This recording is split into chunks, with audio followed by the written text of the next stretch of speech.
Amen and amen. Okay, tinutuloy po natin yung ating series sa ating Diyos ng Himala. And for this morning, ang ating topic po ay entitled, Persist for Your Miracle. Okay?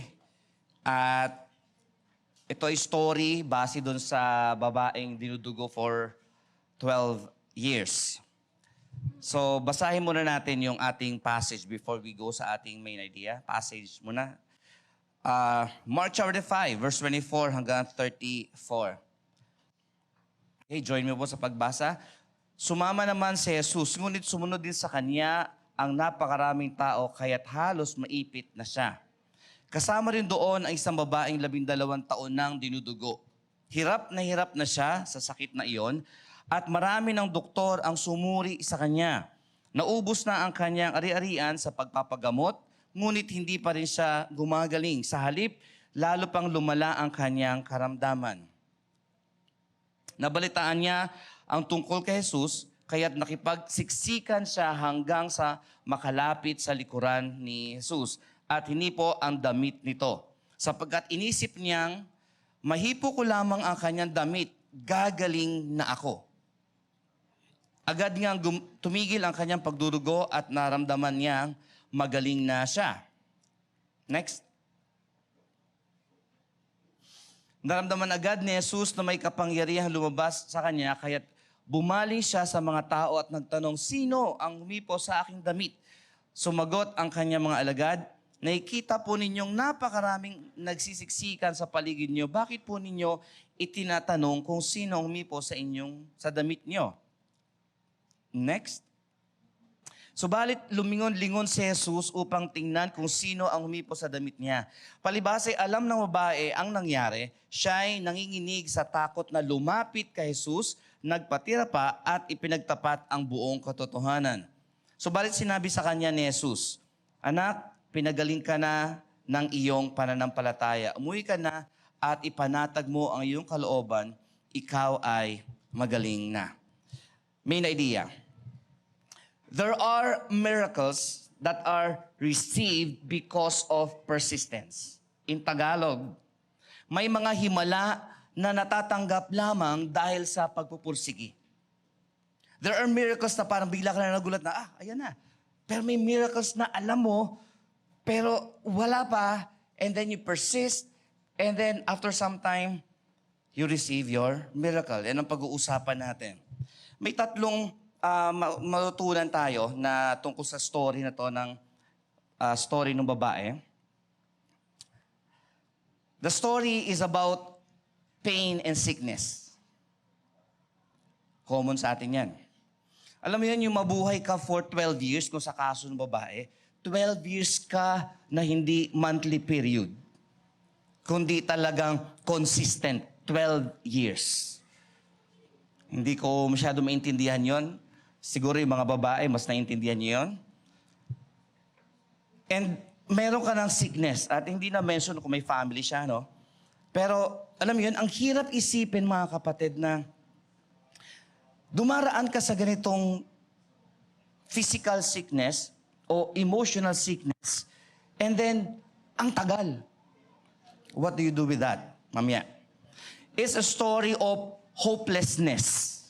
Hindi man sinabi na siya'y hopeless, pero doon sa description, 12 years na siyang may karamdaman, hindi siya napagaling ng doktor, lalong lumalala pa, at bukod pa doon, naubos ang kanyang ari-arian.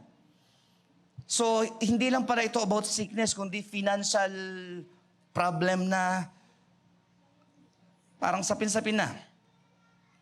But in this story, kaya siya ni-record sa Bible, hindi nag-end o hindi nagpatuloy lang yung pain, sickness, and hopelessness, kundi nagkaroon pa ng pananampalataya at pagpupursigi. So the question now sa atin ay, papaano tayo mag-persist for your miracle? Papaano yon, Brother Humor? I mean, Lord, concern ba si Lord sa atin? Alam ba ni Lord yung mga detalye ng buhay natin? Let's talk about that. Again, ang main idea natin ay, there are miracles that are received because of persistence. Pwede ba natin basahin ng sabay-sabay yan para matanim first hand sa ating isip before pa? Okay? Okay, let's read. 1, 2,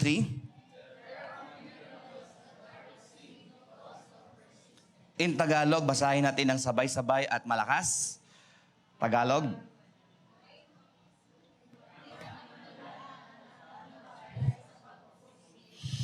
So, the question is, how to persist for your miracle? 4 lang ito, mga kapatid. How to persist. Paano mo gagawin yun? I mean, mahal ka... by the way, bago tayo tuloy, sino naniwala dito na mahal siya ng Panginoon? Sino nagsasabi rito na kahit na anuman ang pagkukulang, pagsuway natin sa Diyos, hindi nawawala yung pagmamahal niya sa atin?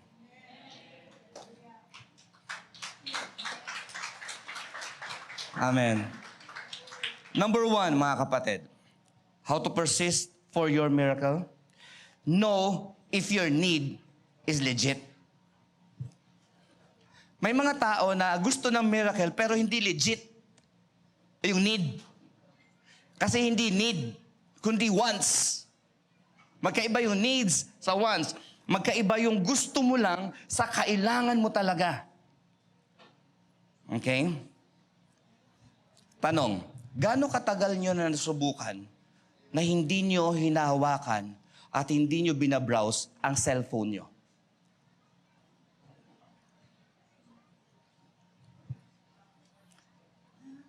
Yung tahimik na yan, it's either ayaw nyo sagutin o talagang saglit lang. Di ba pag nakahiga ka nga, nasa ulo na mo, gilid mo cellphone mo, di ba?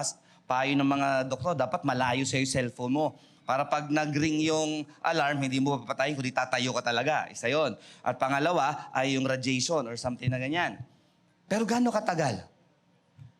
Hindi matagal, di ba? Kadalasan.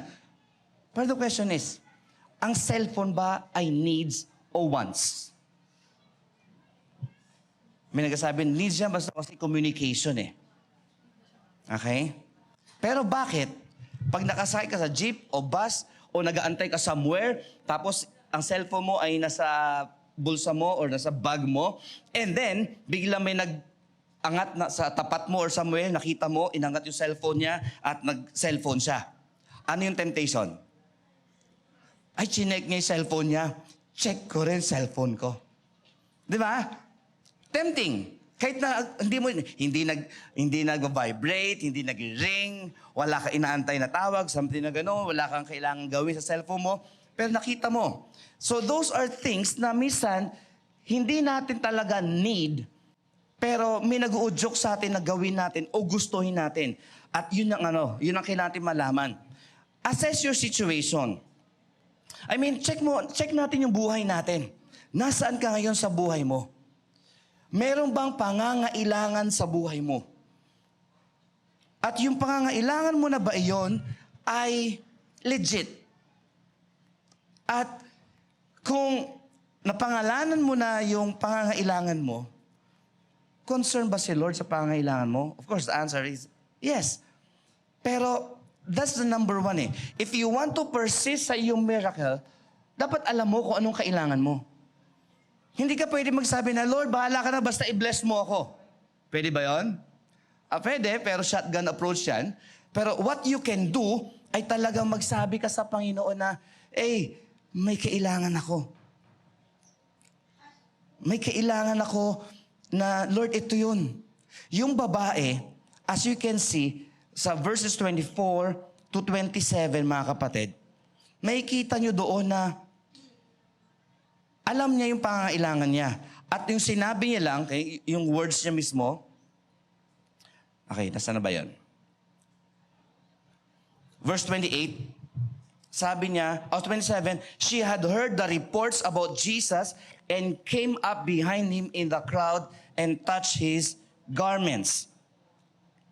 Now, noong kanyang tiningnan ito, noong kanyang pinlano ito, sinulat sa Bible yung inisip niya para matulungan tayo kung ano talaga yon. Maaaring in-intervene ni Luke or sino mang nagsulat.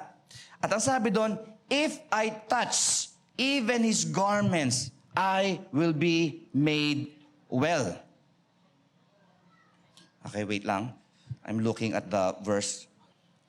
Okay. Mahawakan ko lang yung laylayan lang. Pero the challenge there ay marami yung crowd. I mean, sabi doon, siksikan yung crowd. Okay, baka mauna ako sarili ko. Pero again, doon sa nakita niya, alam niya yung need niya. Question, pause ng konti. Ano ang greatest need mo ngayon na kailangan mo ng miracle ng Panginoon?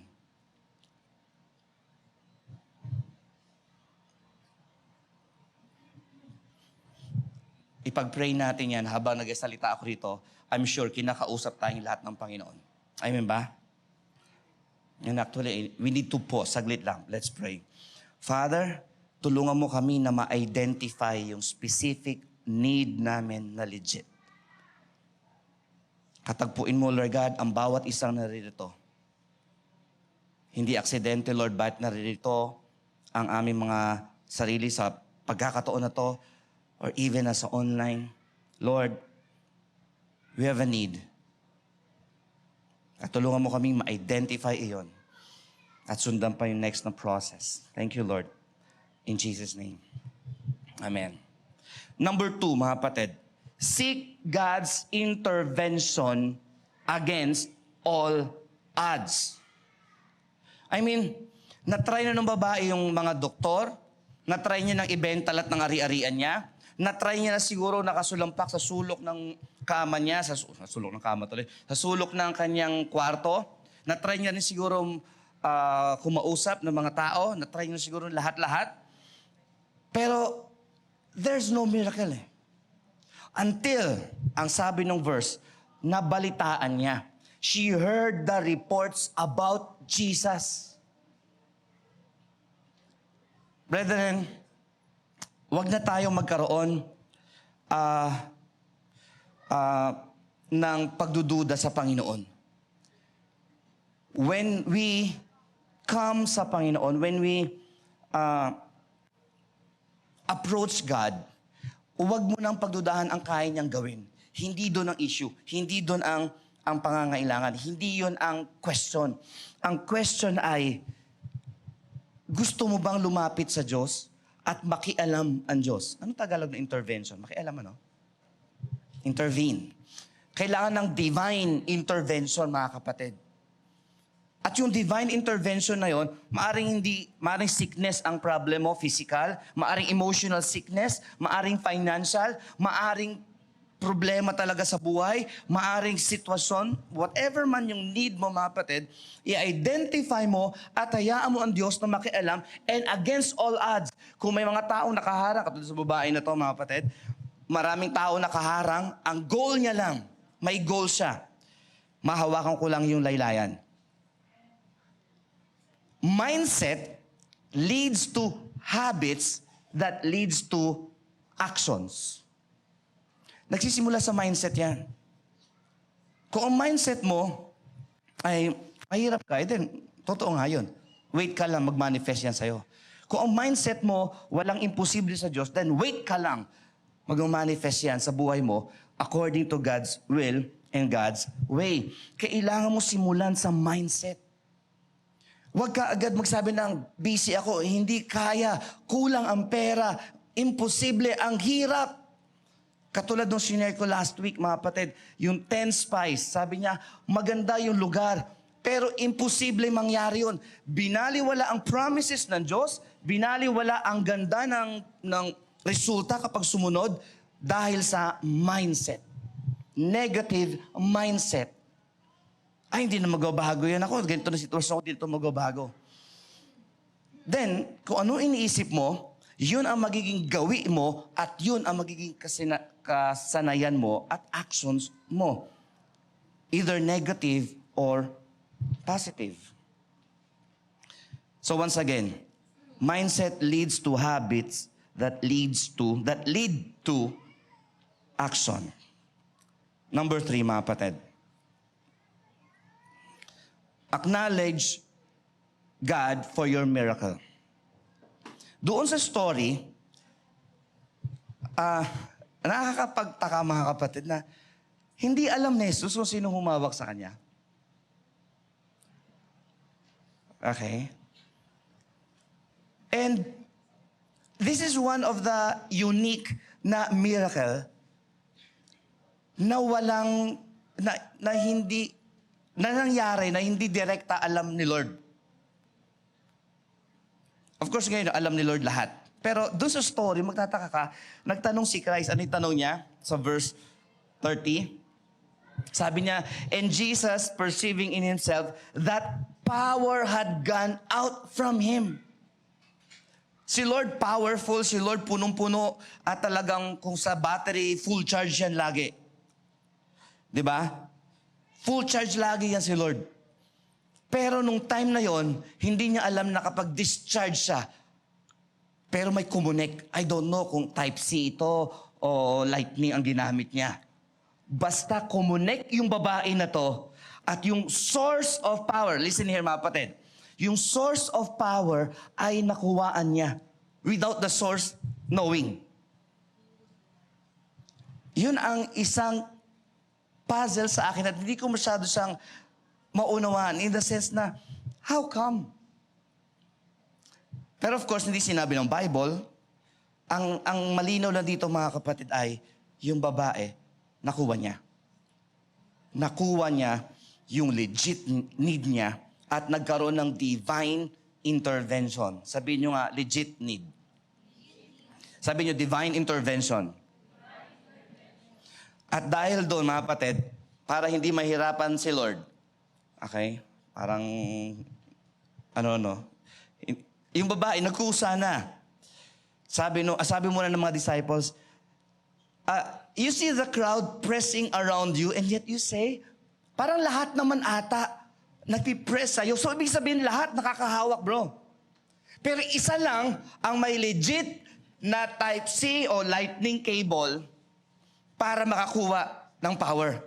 The rest ay nandun lang para mag-usyoso, nandun lang para makichismis, nandun lang para magmatsyag, pero there's one person na may legit need at persistent siya. Wala akong pakialam kung nangihina ako, kung malalaki kayo o lalaki kayo lahat. Basta ako, yung laylayan lang. So imagine niyo, para mahawakan mo ang laylayan, hindi ka pwede nakatayo. Amen? At siguro natapakan siya. Nasisiko siya. Okay? Pero siguro baka basketball player to na tabi kayo dyan. Diba? Nahawakan niya yung laylayan. And out of so many, guys, na humawak kay Christ, isang babae lang ang nakapag-charge from the source of power. Why? Tatlong bagay, mga kapatid. There's humility, there's gratitude, there's worship. Tingnan nyo, ang sabi doon, and he looked around, si Jesus, to see who had done it, but the woman, knowing what had happened to her, came in fear. Sa Tagalog, tingnan natin yung verse 33. Wait.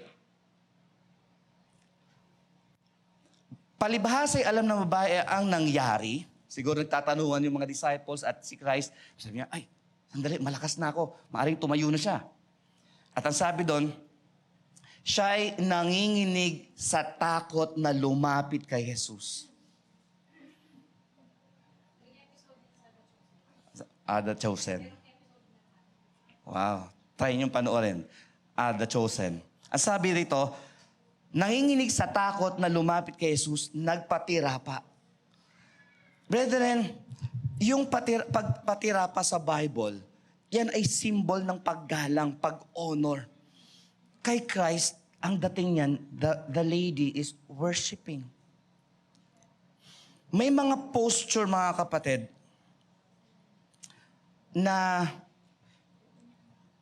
mahirap alam mo yan, parang walang paggalang, parang sabi nga ng mga psychologists, 80% ng communication is done through body language.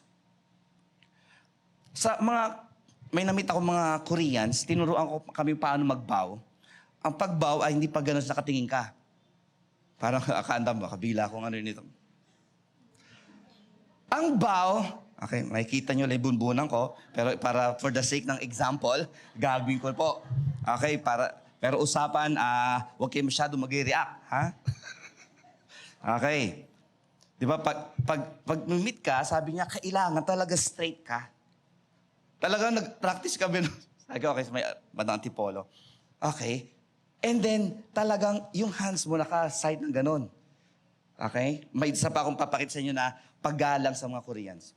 Kaside na gano'n, at pagbow mo, as in talagang sa ground ka nakatingin, hindi sa tao. Iba tayo pag nakikipagkamay, gano'n. Sa kanila gano'n talaga. At magstay ka ng konti. Okay. Magstay ka ng konti, few seconds. At pag nag-aabot naman ng mga bagay, pagkakaedad mo lang o mas bata sa'yo, abot mo lang. Pero pag kaedad mo pero honorable na tao o matanda sa'yo, kailangan may ganito. Hahawakan mo to at iabot mo. Whatever man yun. At may kasamang bow pa yun. Yung kaibahan ng pag-abot ng ganon at yung Sorry, wala pala akong mic. Yung kaibahan ng pag-abot ng ganon at yung may hawak ka pa na ganon, magkaiba yun. There's no words, pero yung action mo ay nagsasabi na gumagalang ka. Same is true, mga kapatid, sa buhay natin. Your action before God tells kung talagang ginagalang natin siya. Amen. Tingnan mo ang katabi mo. Mukha bang kagalang-galang? So it's not just your words na, sabihin na, hindi ko naman siya nakakalimutan. Okay, let's see your actions. Sabi ni Christ, if you love me, I love you, Lord, blah, blah, blah. Obey my commands. So as you can see, mga kapatid, yung babae na to, nandun yung ingredient ng humility, gratitude, and worship. Tapos na tong miracle niya, natanggap niya na. Pero in-acknowledge niya, after na mangyari sa kanya, ay okay na, pwede na akong gumawa ulit ng mga kasalanan ko. Total, magaling na ako. And it happens to people. Pagkatapos matanggap yung blessing at yung miracles, nawawala na. Or, okay na, laylo na ulit tayo. Total, na-receive ko na, okay na ako doon. There's a problem with that. Walang pagpapakumbaba doon. Isipin natin, papaano mo maipapakita sa Diyos, not just with words. Words sometimes are empty eh. Yung action ang mas may ibig sabihin. Kung may action, mga kapatid, let's check ourselves. Ako ba, paano ko masasabi na ako ay may humility sa Diyos? Okay, kumbaga, do away with, hindi ko naman siya nakakalimutan at naunawaan niya naman ako without words. Sometimes, humble acts of service, humble acts of serving in the church, in the family. Alam mo yun? Kailan kaya mangyayari yun, no? Na yung hugasin sa bahay, nag-aagawan yung mga bata. Ako na, hindi pwede ikaw. Ako dapat. Mag-aaway yung, wag na kayo mag-aaway mga anak. Sige, ikaw na lang ngayon. Siya bukas. Hindi, ma, gusto ko ako. Kailan kaya mangyayari yun?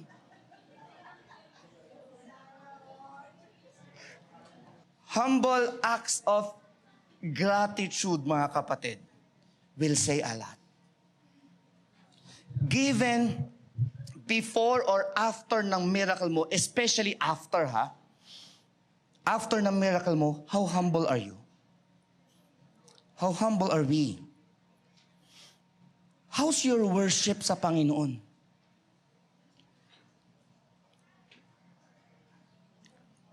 Andiyan ba kayo?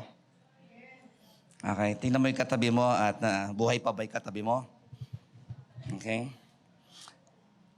He looked around to see who had done it, but the woman, knowing what had happened to her, came in fear and trembling and fell down before him and told him the truth. Now, hindi sinabi kung paano sinabi ng babae kay Jesus yung nangyari. Pero imagine niyo lang, nagkaroon ng, habang nandun yung buong crowd at yung mga disciples ay nanonood at dahil sa mga tao nanonood, nagkwentuhan yung dalawa. Hindi nakarecord sa Bible, pero nakalagay doon, she told him the whole truth. Actually, nagpa-check up po ako sa maraming doktor na. Napunta na po ako ng Europe, Asia, America, at lahat-lahat. Pero Lord, 12 years na po ako. Just imagine yung kwentuhan ha. Imagine niyo yung kwentuhan. At si Lord nakatingin lang. Just listening. Sige, go lang. Lord, ang hirap pala ng ganito. Yung may pera ka, na may pag-asa ka dahil may pera ka, pero yung pera pala at the end, hindi rin pala yun ang makakatulong. Lord, I mean, imagine niyo na lang yung kwentuhan nila. And if you like listening to stories, nako, lalo na si Lord. Si Lord, kailangan niyang stop yung kanyang lakad papuntang somewhere at hayaan niyo, sige, nandiyan silang lahat. Pabayaan mo mag-antay silang lahat. Kasi may kausap ako eh. Talking with the person is like that. Kung may kausap ka, may kausap ka. Amen? It's an act of honoring other people. Si Lord, in-stop niya. Hindi chinek ni Lord yung Facebook niya. Mamaya na yung Facebook ko. Mag-usap muna tayo. Pero sometimes when we talk with people, I don't know about you pero may meaning yun eh. Kausap tayo, tapos nag-Facebook ako, tapos bigla ako natawa, tapos magtataka, ba't ka natawa? Ay, hindi yung Facebook. Okay, sino yung kausap mo? Di ba? Brethren, sometimes words are not enough para sabihin na mahalaga sa'yo ang isang tao. Ang mahalaga ay yung action mo. Yung action ni Jesus na tumigil siya, yung action mo ba ay na magkwento, at yung mga disciples, Lord, Lord, may lakad pa tayo, si ano nag-aantay? Wait lang, may kausap ako. Sometimes magagalit sa'yo yung mga tao na gano'n. Pero if you know who you talking to whom you're talking to, then siya ang mahalaga sa pagkakataon na yun. Okay? Last Sunday, na-miss ko ang isang birthday. Oo, may invitation sa akin sa Four Seasons nung Sunday. Biglaan. Ako, mas gusto ko pa naman ang Four Seasons sa Vikings. Di ganon. I was talking to a couple noong mga panahon na yon.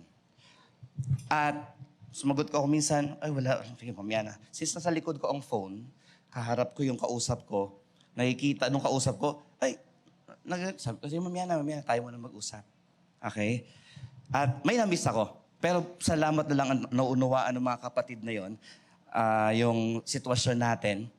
At nakakatuwa dahil, alam nyo, sometimes malalagay kayo sa ganung mga sitwasyon. Pero even si Lord, pagkausap ka niya, nakikinig siya sa'yo. Kung may madaldal na anghel sa tabi ni Lord, sasabihin ni Lord yung anghel, tumahimik ka, nagkausap ko si Mariel. Di ba? And yun nga lang lamang ni Lord sa atin. Si Lord kaya niya pakinggan ang 1 billion prayers. Tayo hindi. Pero how do we do that sa capacity natin, mga kapatid? Tuloy tayo. Number 4. Okay, balikan natin yung una pala. How to persist for your miracle? Number 1, know if your need is legit. Number 2, seek God's intervention against all odds. Acknowledge God for your miracle. And, hear this, hindi tapos ang miracle mo pag wala nito.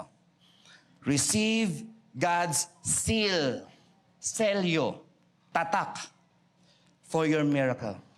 If you leave too early, kung yung babae, umalis siya, after niya na, gumaling na, okay na, para hindi na magabala yung, baka may appointment pa yung, si Lord, bahala na siya. Next time na, pag di na siya busy.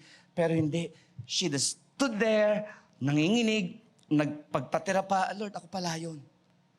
Ano sabi ni Lord sa kanya? Let's read the verse, mga kapatid. 34. And he said to her, Okay, sa Tagalog na lang. Subalit sinabi sa kanya ni Jesus, anak. Yan. Pinagaling ka na ng iyong pananampalataya. Umuwi ka na, listen here, tingnan nyo. Umuwi ka na, ipanatag mo ang iyong kalooban. For the past 12 years, wala siya niyan. Umuwi siya for the past 12 years, pero walang kapanatagan. Ikaw ay magaling na. And it changed, mga kapatid. Dati umuwi lang ako. Walang kapanatagan, walang kagalingan. Ngayon, uuwi ako ng may kapanatagan, ng may kagalingan. Sinil ni Lord. Yung 10 na pinagaling ni Lord ang leprosy, di ba? Alam niyo yung story niya, mga kapatid. Dumaan yung 10 na may leprosy. Sumigaw sila, anak ni David, maawa kayo sa amin. Sabi ni Lord, sige, pumunta kayo sa pare at presenta na kayo doon. It's a rule na kapag magaling ka na sa leprosy, tsaka ka magpe-present para bigyan ka ng certificate, pwede ka na bumalik sa pamilya mo at hindi ka na outside the camp o outside the city. Sinunod nila yon, wala pang miracle. Hindi sila pinagaling ni Jesus and then, sige, magaling na kayo, pumunta na kayo. Hindi, pumunta lang kayo, ang sabi ni Jesus. Ang instruction ay pumunta. Kung magiging logical ka, sandali, Lord, hindi pa nga ako magaling, tapos papuntahin mo na ako doon. Anong mangyayari? Magkumuha akong tangi doon. Walang angal yung 10. Di ba? Pumunta sila and along the way, bago sila dumating sa pare o doon sa high priest, gumaling sila. Ang tanong, sa 10, ilan ang naselyuhan ang kagalingan? Isa lang. Isa yung nakapansin, ay magaling na tayo. Siguro yung siyam, dumiretso sa high priest o sa family, we don't know. Basta yung isa ay bumalik kay Jesus para lang mag-thank you. Amen? At nung nag-thank you siya, ano sinabi ni Lord? Parang ganito rin. Your faith has made you well. At ang tanong ni Jesus, hindi ba 10 pinagaling ko, Daddy? Nasaan yung siyam?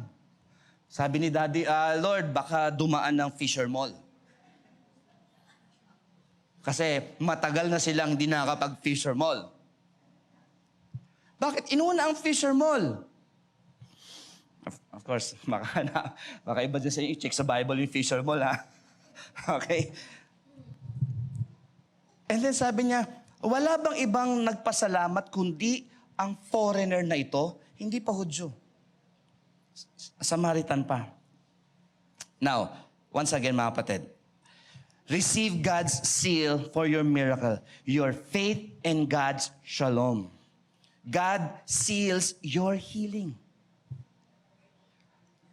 We don't know kung ano nangyari doon sa Sham, kung talagang totally na healed, walang sinabi sa Bible, pero alam natin isa yun na selyuhan.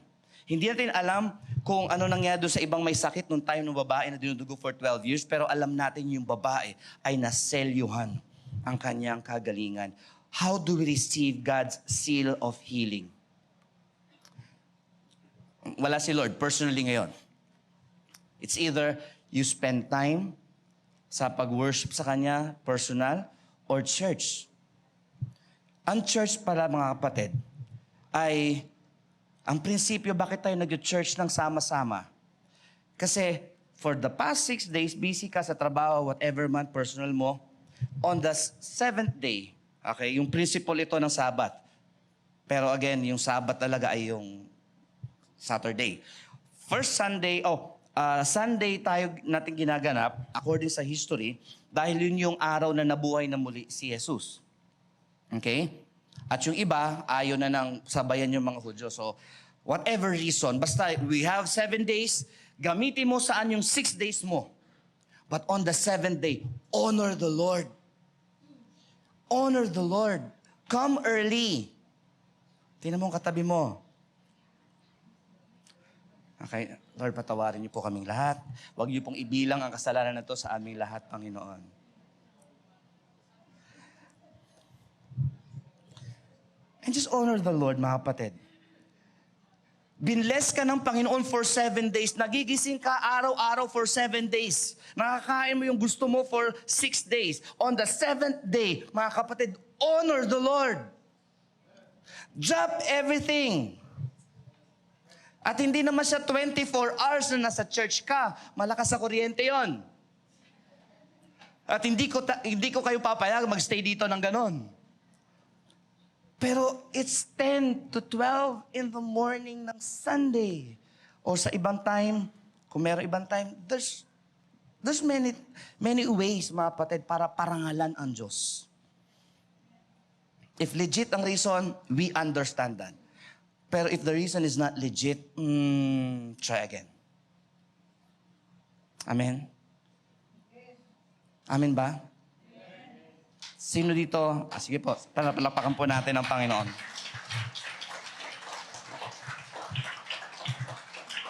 Brethren, sa buhay natin, ang hirap kasi ang daming umaagaw ng atensyon natin eh. At karamihan sa mga nangangailangan ng atensyon natin, mga legit din naman. Friend, trabaho, pag-aaral, business. I mean, hindi naman kasalanan marami sa mga yon. Pero sometimes, we need to schedule, arrange yung mga detalye ng buhay natin and give honor to whom honor is due. Sometimes, honoring God takes extra effort. Yung babae na to, nanginginig na nga eh. So, nag-uusap sila ni Jesus na nanginginig. Di ba?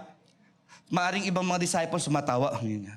Diba? Maaring si Thomas, ano pa naman to? Sayang oras natin. Di maintindihan yung panginginig ng boss ng babaeng to. Maaring si Jesus, Thomas, tumigil ka, nakikinig ako. Whatever man, mga kapatid, na pangyayari doon. Pero God took time to listen. Yung babae na iintindihan o hindi naintindihan, nagsalita siya. In your prayer, sometimes without words, nagpipray ka.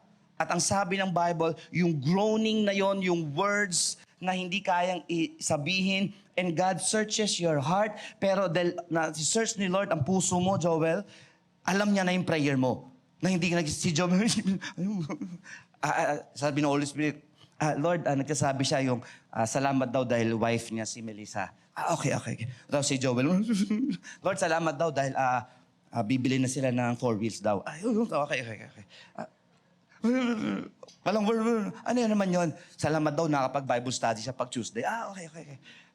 Alam mo yun, you just being in the presence of God without words is worship, is prayer, is honoring the Lord. Pero minsan sa dami na schedule natin, nauunawaan naman ako ni Lord.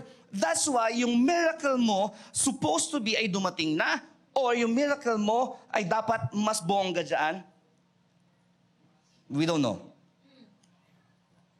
Your miracle is waiting. Some of our miracles ay kailangan ng persistence. May ibang miracle na without your knowledge, biglang dumating lang. Pero may miracle na kailangan mo magpursige. Amen ba? In conclusion, mga kapatid, set your hope on God. Persistence can result to your next miracle. Amen. Ang naniniwala, sumigaw ng amen. Hallelujah. Palapakan natin ang Panginoon.